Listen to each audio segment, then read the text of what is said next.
Welcome into the Locked On Knicks podcast. Gavin Shaw, Alex Wolf, a 99-90 victory for the New York Knicks over the Atlanta Hawks, officially avenging last year's playoff series. Doesn't even matter anymore. Not a thought in my mind. But Alex, what are we going to get into in this podcast after this great Knicks win? But we're going to talk about how, the whole playoff series was erased and nothing. No, I'm kidding. We're going to talk about Alec Burks in his first start of the season, leading the team in scoring, having a great game. Evan Fournier and RJ Barrett both having bounce back games in this one. Some good minutes out of Quickley, as we've come to expect. Some really good minutes out of Jericho Sims. Some great minutes out of Obi Toppin, too, for as little as they were. Quentin Grimes making an appearance and doing some stuff. Pretty much everybody had more or less good minutes in this game, except maybe Julius Randle, but even he, I don't think, was that offensive in the way that he played. So good win all around for the Knicks. We're going to talk about it next on Locked On.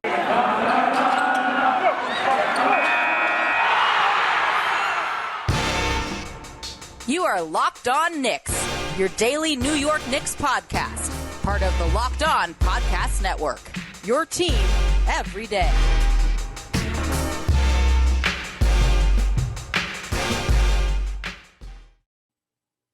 You are Locked On Knicks, your daily New York Knicks podcast, and we wanted to thank you, as always, for making Locked On Knicks your first listen today and every day. We are now available on all platforms, including, and you know this if you're seeing our beautiful faces, on YouTube. And this episode is brought to you by Prize Picks. Check out prizepicks.com and use promo code NBA, or go to your app store and download the app today. Prize Picks is daily fantasy made easy. I'm Gavin Shaw, a play-by-play broadcaster who just wrapped up an insane month of work, so I'm excited to be back on the podcast a little bit more often the next month. He is Alex Wolf, the fantastic editor-in-chief of the Strickland, the greatest Knicks website out there. I heard rumors that our guy, Benji Ritholtz, just dropped a big piece, so everyone go check that out. Check out all the fantastic content on the Strickland, including all their podcasts. And check out the New York Knicks, a 99-90 victory over the Atlanta Hawks, a day after their worst loss of the season to the Phoenix Suns. The Knicks very much shorthanded. No Derrick Rose, no Kemba Walker, no Nerlens Noel, Taj Gibson, and it doesn't matter because the youth stepped up, the vets stepped up, Alex, and this was an all-around fantastic win. Pretty clearly one of the Knicks' best of the season. Yeah, I'd say so too. The big thing was their ability to persevere in this one. There was a Hawks run that stretched through halftime. I think it wound up, by the time the dust settled, being like a 16-0 run or something like that, or maybe 12-0. It led to the Hawks having like a 6-point lead in the end. And it was just some stupid shot making from Trae Young. At the end of the first half, he just starts pulling up from like 37 feet, on the various logos all around the court and hitting those. And like, there's nothing you could do against those shots. You kind of just have to hope that he falls out of rhythm and stops making them. And lo and behold, the Knicks persevered and they played well. They played a full 48 minutes and eventually those looks did stop falling for Trae. I don't think he scored in the entire fourth quarter. Or if he did, he got them right at the very end of the quarter, because I think they cited a stat that he was scoreless through the fourth all the way up to like 3 minutes left or something. And so, I think that they did a really good job of just playing to their strengths. The Knicks did, playing some interesting lineups, that really opened things up for the team. And, playing some guys that don't often see the court in Jericho Sims and Quentin Grimes. I was a smidge, maybe we could touch on this at the end. I was a smidge disappointed that Deuce McBride didn't get any time in this one, because I was really thinking it would be fun to watch him on Trae Young. But like, it's hard to be disappointed when the team puts forth one of its best wins of the season so far. I just think, I think that this one was, it's tough to say for sure.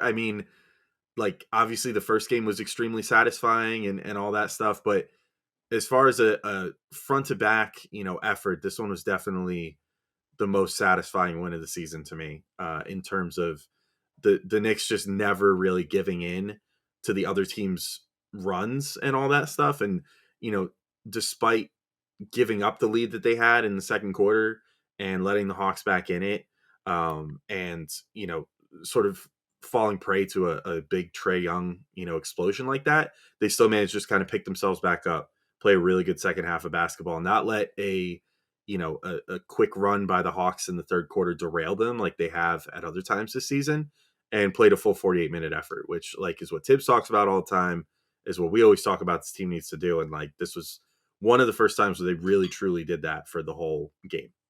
Yeah, I mean, this was a vibes win to me, right? Like this was all about the young guys bringing really positive energy. Like, I mean, the play that defined the game to me was Quentin Grimes getting that loose ball, getting out in transition, going behind his back, and throwing that lob to Obi, which Obi just proceeded to basically volleyball into the basket. And it was that. I mean, it's what we've talked about with Obi Toppin all year and with Immanuel Quickley all year. And I think too often we've tried to put it into pure basketball terms, right? And say, well, Quickly offers you this, and this advantage over Kemba Walker in terms of his shooting, his speed, his defense, and all those things are true. And you could say similar stuff about Obi versus Julius Randle. You could say, well, he actually like gets out in transition, like he's more focused on defense, and you can pinpoint that stuff. But the bigger thing is like there's just a pretty obvious positive energy when those guys are on the floor that has been lacking a lot when the starters are in. And I don't know if that's a youth thing. I don't know if that's like tension amongst the starters for like four guys in Kemba, Fournier, Randall, and RJ who are used to having the basketball a whole lot and now don't always get to, or just the awkwardness of the fit versus the bench that's played together for a long time. But there was just a real positivity and enthusiasm that shined through. And I think where you see that translate most clearly is on defense, right? Because defense, I mean, it is skill based and it is knowledge based, but to a large extent, it's just effort. And when the vibes are good, when a team's feeling good about itself, it's going to fly around and make a lot of plays defensively. And look, the Hawks have like one of the most diverse and effective casts of offensive players in the NBA. So they were always going to make plays. They were always going to have moments in this game. But by and large, the Knicks held them down. In particular, I mean, all the guards played fantastic defense on Trae Young down the stretch of this game. Alex, I'm going to give you a chance to respond to that. But first, I wanted to actually, you know what? I realize we're a little ahead of schedule. You know what? I'll let you go off on that. Oh man, I was so excited about that's a rare tease for an ad that nobody wants.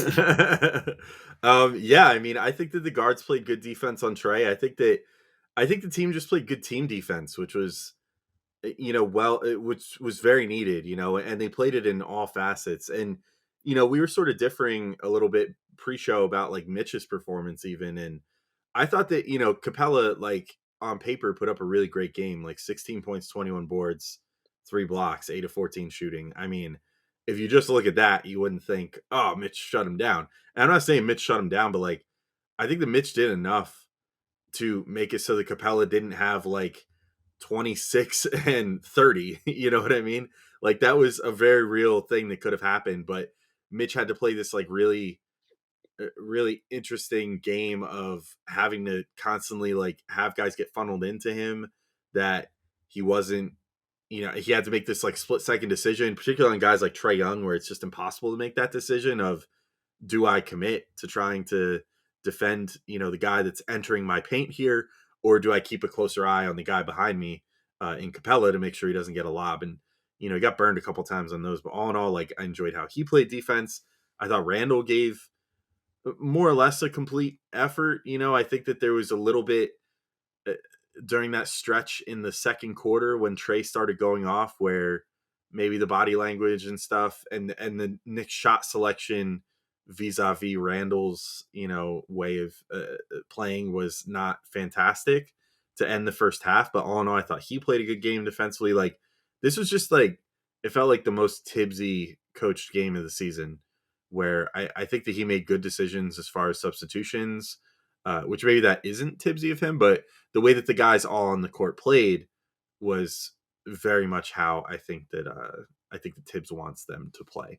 But I will no longer hold us from this extremely well anticipated ad read here. So today's episode is brought to you by Prize Picks. All right, NBA fanatics, have you heard about Prize Picks? Prize Picks is daily fantasy made easy. I love this, and I know you will too. Prize Picks has the best NBA daily fantasy sports prop game on the market. Prize Picks offers more NBA props than any other DFS prop operator and offers all the superstar players as well as the bench players, only recording a handful of minutes each game. PrizePicks offers any prop you can think of, from yardage to touchdowns, even interceptions thrown. You hit big if you had Lamar Jackson tonight, because he's throwing a lot of picks. All of your users that deposit and use our promo code will receive a 100% instant deposit match up to $100. Just be sure to use the promo code NBA. You pick 2 to 5 players in an over-under on their projections, and you can win up to 10 times on any entry, and it's just you versus their projected numbers. PrizePicks allows mixed sport entries, so you can take the over on LeBron combined with the under on Mahomes in the same entry. You can use the award-winning app on both the App Store and Google Play. Entries can be made in 60 seconds or less. It is that easy. PrizePicks is safe and offers fast withdrawals. Don't hesitate. Check out prizepicks.com and use promo code NBA, or go to your app store and download the app today. PrizePicks is daily fantasy made easy. Does this sound familiar? You've got one device that lets you catch the game live, another that lets you stream your favorite shows. You're watching sports highlights on your phone, and you've got your neighbor's best friend's login for the good stuff. Well, I want to tell you about a simple way to get all that entertainment you love without the hassle, and a great way to finally get your TV together. It's called Directv Stream, and it brings your live TV and on-demand favorites together like never before, so you can watch your favorite sports, movies, and shows all in one place. That means no more juggling remotes and no need to buy another device ever again. And the best part, there's no annual contract, so get rid of the clutter and the confusion and get your TV together with Directv Stream. You can learn more at directv.com. That's directv.com. Compatible device required. Content varies by package. And with that, we are back on Locked On Knicks, and I wanted to thank all of you one more time for making Locked On Knicks your first listen every day. We are free and available on all platforms. So, Alex, I will throw it right back to you. We kind of gave a big old general summary. Who's the first player you want to talk about? I don't think it could be anybody but Alec Burks. I mean, I don't know if I cited his stats yet, but led the team in scoring, 23 points, 7 of 17 shooting, 4 of 7 from 3, 5 of 7 from the free throw line, 7 rebounds, 3 assists, 2 steals, a +2 in the ledger. I mean, that's not nearly the highest, but I mean, he endured a lot of the bad stretches in this game. He endured the end of that second quarter, and the beginning of the third quarter, which, I think when we get to Fournier too, I'll say, like, I don't think plus minus tells the story in this game very well for some of these guys. Sometimes it when we've been seeing the games lately where it's all the starters are a minus and all the bench is a plus, that tells a story. This game, you can pretty much throw it away. But with Alec Burks and how he played, I mean, the big thing was obviously the third quarter performance. Out of those 23 points, 15 come in the third quarter. He plays all 12 minutes, shoots 4 or 5 from 3, including making 3 of 3 from the free throw line, 2 rebounds and an assist in that quarter. And, he's just been so reliable for this team as a offensive, source of points lately. And on top of it, I mean, I've said this like 3 or 4 times, but he's been one of their best wing defenders lately. I mean, without a question, he's maybe their best wing defender at this particular moment in time. I mean, I think that RJ Barrett has the talent to be that, but Burks is just, his execution has been perfect lately. He's, shutting down opposing wings like crazy. And he's making tons and tons of big shots. And, some of those are coming off of dribble creation. Some of them are coming off spot ups. Doesn't really matter. Like, if it's a 3, he'll take it. And, sometimes if it's a mid-ranger, he'll take it. And you feel pretty confident that he's going to make it lately because he's so on fire. It's, it's been going on now for the last number of games where I just feel like everything that he's shooting is going in. He had, I mean, a number of really good plays in this game as well. I'll throw it to you, Gavin. You usually have a few locked and loaded on hand, but I loved how Burks played in this game. And I just think that scoring explosion in the third quarter was very necessary when the Knicks needed to come back, and they just kept feeding him and he just kept scoring. And that was in many ways the difference in this game and what allowed the Knicks to just kind of like put their foot on the Hawks' throat and just like say, okay, you guys had your fun on that little run over the halftime break, but that's it. We're done now. We're going to win this game. And that's exactly what happened down the stretch. Yeah, what was it? It was like 3 threes and then the 3 free throws, and it was like a 5 or 6 minute stretch near the end of the third. And that's how the Knicks separated in this game, right? Because the Hawks had that big run. They went up by 5 or 7 early in the third quarter, and then the Knicks flipped that around and had an 11-point lead at the end of the third. That was their largest of the game. But even going back further than that, I mean, to your point, I thought Burks was just so good defensively in the first half. Like, the Knicks had this play where they were pretty much caught out of position, and they were I think they had just basically three guys around Trae Young, and I mean, who could blame them with how he was shooting the ball in the first half? And Burks saw that was happening, and he saw Trae's eyes sort of flash towards Clint Capella, and that's usually that's an auto 2 points, right? But he shot over, deflected the ball, got the steal. Awesome play. And then I've long argued that Burks is probably has the most aesthetically pleasing game of anyone on the Knicks. I will say Fournier. I will take Fournier's jumper against anyone's. I will take Obi flying through the air over everyone. But in terms of overall game, like Burks is just he's just like he looks like the epitome of what a basketball player should look like when he's playing well. And the play to me that summed that up is when he had I think it was Trae guarding him, Jericho setting a screen right side of the arc, maybe 5-6 feet behind the line, goes between his legs and goes behind the back and just hits that super long three. That was his fourth of the third, including the free throws. And then Randall drew four defenders like a possession later, kick out to Burks, automatic. He gets the bang for Mike Breen. That was just fun. I mean, the Knicks, like let's be honest, right? This team is not by and large been a lot of fun to watch the last few weeks. Like Burks is bringing a lot of joy and a lot of entertainment. But Alex, who do you want to bounce to next as we wrap up the second segment?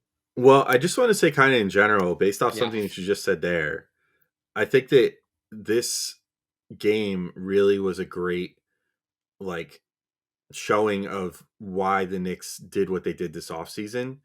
And it seems pretty clear now, they still have to kind of figure out how to play against certain other teams, but they had a game plan of how to abuse the Hawks in this game. And it was to attack Trae Young. And, not on the defensive end, obviously, he still kind of got his, via the little scoring explosion we already mentioned. But like on defense, there was no Reggie Bullock moments where it was like, oh crap, like Trae Young's on him. There's nothing he can do. No matter who they tried to stick Trae on, it was exactly what we were talking about all offseason, where if it was Burks, he was ready to eat. If it was Fournier, he was ready to eat. If it was, I don't know if he had a possession on RJ, I forget, but like if it was Quickley, like regardless, whoever they tried to put Trae Young on was instantly, given the superpower of being guarded by Trae Young, because all those guys could put the ball on the floor and they all were ready to take advantage of that matchup. So that was awesome to see. And I mean, that lays out a blueprint for, I mean, I'm sure Nate McMillan is probably taking notes. And if the Knicks and the Hawks somehow end up meeting in the playoffs again, I'm sure that Nate McMillan will have something new to try against the Knicks, just like he did last year with that strategy of stranding Trae on Bullock. But as of right now, it looks like in the chess match, the Knicks via some free agent magic and, roster construction magic have avoided that problem against this Hawks team, at least from last year, which is that you can't just strand your worst defender on one of these players on the Knicks, because all of them have the ability to put the ball on the floor. Like we saw it specifically with Burks, and I think Fournier had a few possessions where he was guarded by Trae and it was just like a joke. So that was probably my biggest, another like general takeaway, but I loved how like the whole team looked as far as cohesiveness and being able to exploit what was given to them by the defense and looking for those matchups and trying to exploit them, rather than like some of the other games, like say the Bulls game recently, for example, where they kept trying to exploit would-be mismatches, mostly looking at like Julius trying to, take on like Caruso or Lonzo Ball or whatever, but it just really wasn't working out. And they're still clearly trying to figure out those sort of things, but at least as far as the Hawks are concerned, like they had them figured out to a T as far as how to attack them and make sure that they put their scores in the best position possible.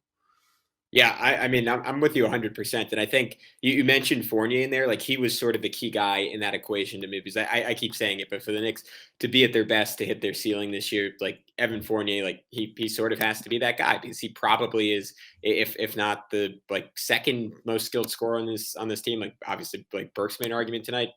Rose has an argument for that. Quickley at times has an argument for that. Kemba at times has an argument for that. But he's in the mix for one of the most skilled scorers on this team. And we just haven't gotten to see that this year, because he's been reduced to just being a spot up 3-point shooter and a pretty inconsistent one for a lot of this season. But tonight, I think, I don't know if it was just a film room emphasis or if it was something specifically against the Hawks, but he was taking advantage of opportunities to attack off the dribble. Like he had this awesome play.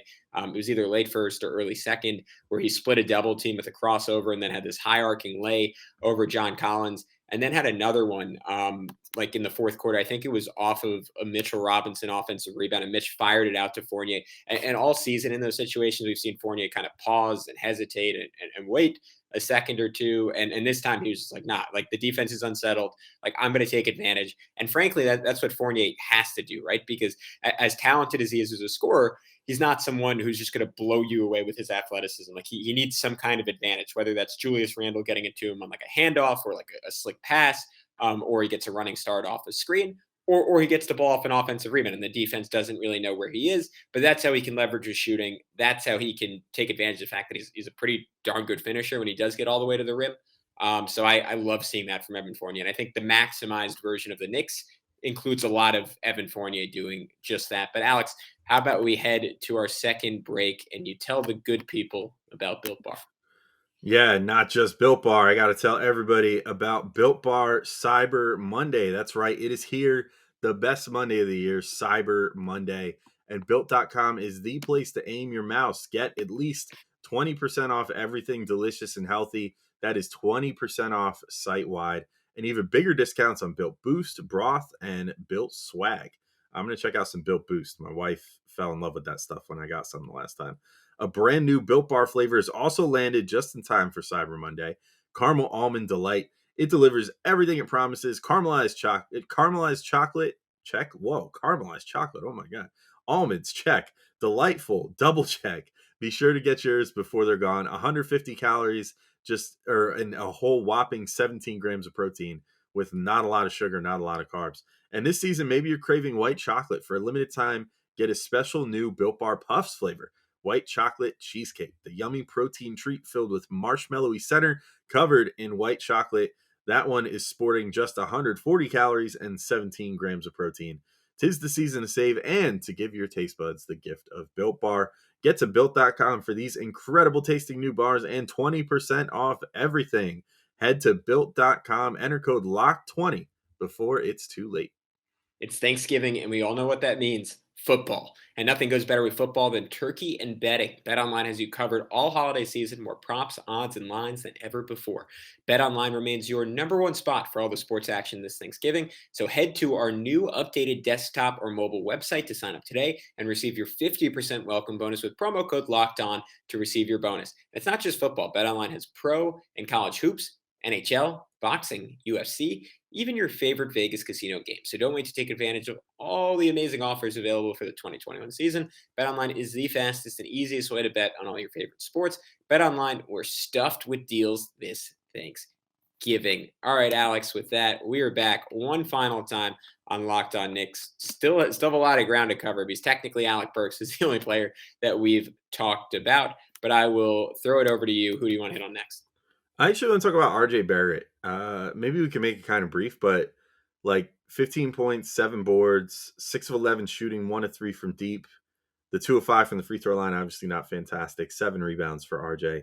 A team high plus 18. And like, I thought that he was one of the guys that the plus minus I think was reflective. Like in 30 minutes, I thought that or roughly 31 minutes, he did a really good job of playing good defense. He sort of found himself on offense again in this game, which I really liked. Made like a nice spot up 3, had a pull up little shot in the lane, had some good transition buckets, which is what we've come to expect from him. One that was like a nice little alley-oop layup from Julius Randle, which was a nice on the button pass from Randle too. And like a nice one in transition where he took his body into John Collins and just like straight overpowered him on the break and put up a nice layup.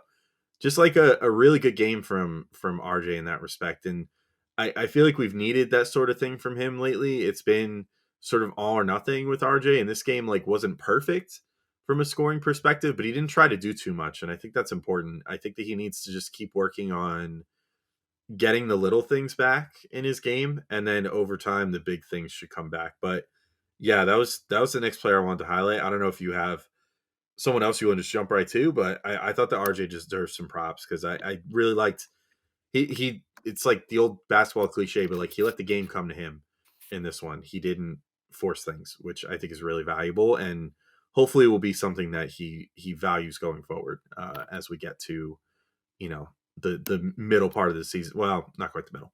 The second quarter of the season here because we're just about through the first quarter. So, yeah, I hope that's something that RJ looks to take advantage of now.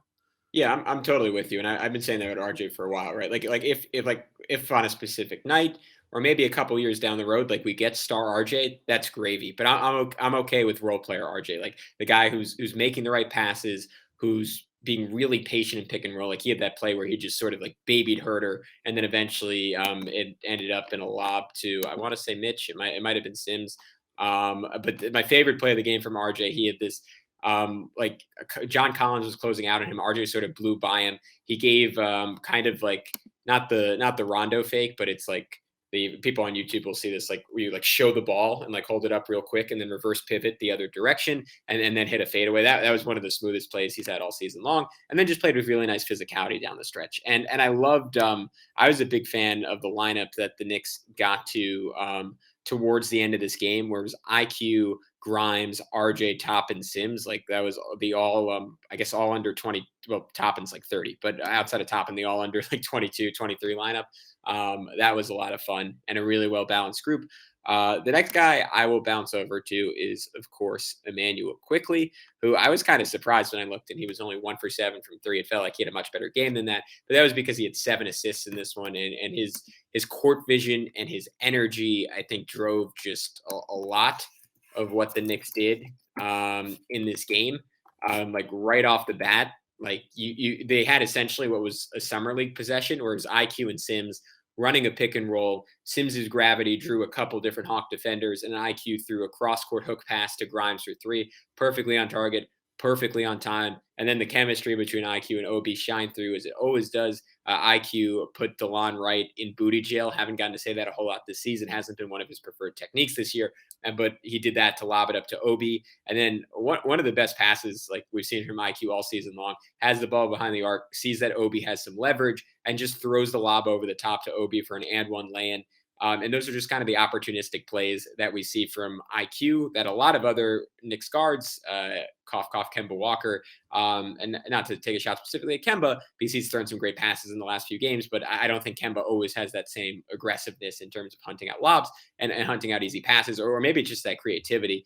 And then another one from IQ, last specific play I'll go over, but he got a drag screen, hard crossover to cut back the other way after going around it, and then a big hop step and then back up for a banker. And what stood out to me on that one, Alex, and I'm curious if you kind of agree with this, it was just that, and I think this has been an underrated part of IQ's game this year. It feels like his athleticism is on another level, right? Like every time he crosses over, like he's generating a little bit more force, he's separating a little bit more easily, he's getting into the lane, and then even that hard jump stop, like that was impressive that he could stop his momentum that quickly. And we all know he has the touch, we all know he can make floaters, so that part of it wasn't all that surprising. But he's just a different athlete than he was in the past, and I think that's a credit to the work he put in this offseason. And it just feels like it makes every part of his game like that much easier. I just gotta say he could stop his momentum. So what? What did I say? I don't You even know did. what I said. You did quickly. We did the quickly pun. You didn't even Oh, realize sure, it. sure, sure. Wow. I'm too inundated at this point. It's been a while since we pointed one of those out, so I figured I'd point that out. Appreciate it. Yeah, I mean, I agree. I do think there is something about how I feel like it has more to do with the fact that his handle has gotten better, and maybe also just that he's getting more decisive with the ball in his hands when he first gets it, that he's able to make that decision. Like I think maybe that quick twitch athleticism was always there, and we just didn't get to see it quite as much because we saw it with like last year, obviously with drawing the Trey Young-esque fouls, Harden-esque, whatever you want to call them, esque fouls. He had that start-stop ability, which is obviously a means of athleticism in itself, more just like a guile thing. But he also, he's sort of transitioned that into, instead of quick twitch like that trying to draw a foul, he's more using that quick twitch to like get the ball on the floor quickly and and start getting to the rim, and get in situations where he can set up his teammates, or find his patented floater, or better yet, as we've seen a number of times this year, get all the way to the rim. So I liked what I saw from him in this game. More specifically, I liked his playmaking a lot. I mean, I think that his value as a playmaker has gone so far up this season, where he's just like finding his teammates so well and making it look so easy compared to last year, where I mean, I guess it didn't exactly look hard, but just his reads are becoming more advanced. Like he's making the cross court or cross paint passes to guys in the quarter after running a pick and roll, and making those quick twitch decisions between, do I want to throw a lob to Obi Toppin or do I want to kick it to like Grimes or whoever in the corner. And he's just gotten so good with those decisions and making the right ones pretty much all the time. I don't have his assist to turnover ratio for the season in front of me right at the second, but I think he's got to be at least over that preferable line of 2-1 so far this year. Because like in this game, for example, 7 assists to just 2 turnovers. He's doing such a good job of taking care of the ball and making the right decision. It's been really refreshing to see from him. Not that he was foolish with the ball or anything last year, but he's just gotten so much better at the playmaking aspect this year that it makes his taking care of the ball that much more impressive. The fact that he's making these more advanced reads and still not making really that many bad passes, like if any. So I love the playmaking from him. This is probably up there as I would probably say my favorite playmaking game from him this season.